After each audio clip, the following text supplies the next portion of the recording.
সামনেই লোকসভা নির্বাচন আর তার আগে শিক্ষকদের দাবি আদায়ের জন্য বিধাননগরে 5 দিন আগেই অবস্থান ধর্মঘটে বসেছিলেন রাজ্যের এসএসকে এবং এমএসকে শিক্ষকরা।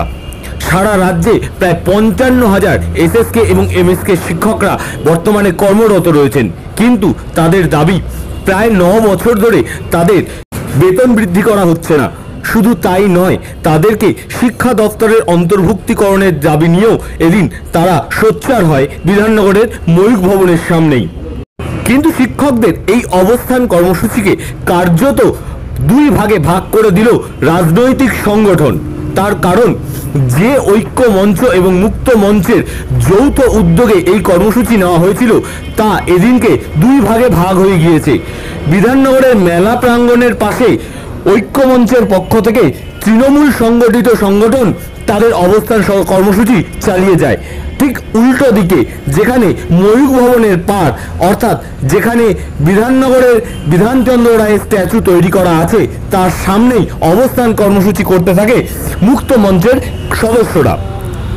তবে এদিনের কর্মসূচিকে কার্যত সুরক্ষিত করার জন্য বিধাননগর সিটি পুলিশ থেকে মোতায়েন করা হয়েছিল বিশাল পুলিশ বাহিনী, যে কারণে বিধাননগরের একাংশ কার্যত স্তব্ধ হয়ে গিয়েছিল বলেই দেখতে পাওয়া গিয়েছে। অবস্থান বিক্ষোভ কর্মসূচি ধর্ণা নিচ্ছে, আজকে তার 5ম দিন। সেই 5ম দিনে হাজার হাজার শিক্ষক শিক্ষিকা রাত্রি যাপন করছে খোলা আকাশের নিচে। তাদের কোনো রকম সরকারি পরিষেবা দেয়নি, জল থেকে টয়লেট কিচ্ছু দেওয়া হচ্ছে না। এবং আজকে গোটা বিধাননগর কমিশনার পুরো পুলিশ ঘিরে রেখেছে, যেন আমাদের সকালবেলা থেকে মনে হয়েছে পাকিস্তান অথবা কাশ্মীরে আছি। সকাল থেকে তারা বাথরুমও করতে পারেনি। অন্যদিকে এই মুক্ত মঞ্চ এবং ঐক্য মঞ্চের যে বিভেদ তা রাজনৈতিক পর্যায়ে গিয়ে পৌঁছয়। ঐক্য মঞ্চের পক্ষ থেকে এদিনকে পার্থবাবুর কাছে ডেপুটেশন জমা দেওয়া হলেও মুক্ত মঞ্চের পক্ষ থেকে স্পষ্ট জানিয়ে দেওয়া হয় যে তারা কোনো রকম ভাবে পার্থবাবুর সঙ্গে গিয়ে দেখা করবেন না।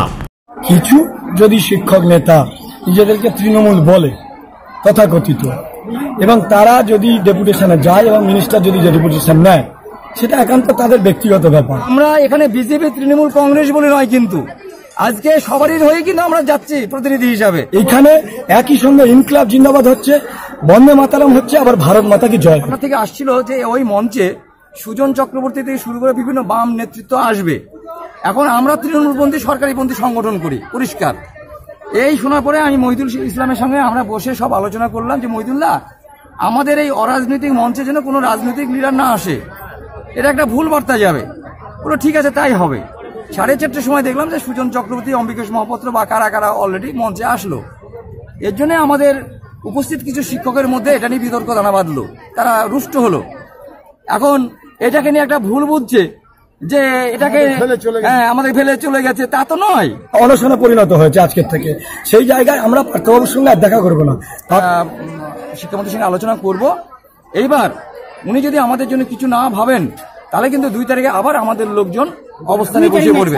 6 তারিখ এদিন দুপুর 2:30 নাগাদ রাজ্যের শিক্ষামন্ত্রী পার্থ চট্টোপাধ্যায়ের দফতর থেকে রাজ্যের এই মুক্ত মঞ্চের অবস্থানকারী শিক্ষকদের কাছে বার্তা পাঠানো হয় যে তারা এবার ডেপুটেশন জমা দিতে পারে। সেই মতোই তারা এদিন গিয়ে তাদের দাবি দেওয়া রাজ্যের শিক্ষামন্ত্রীর কাছে জমা দেন।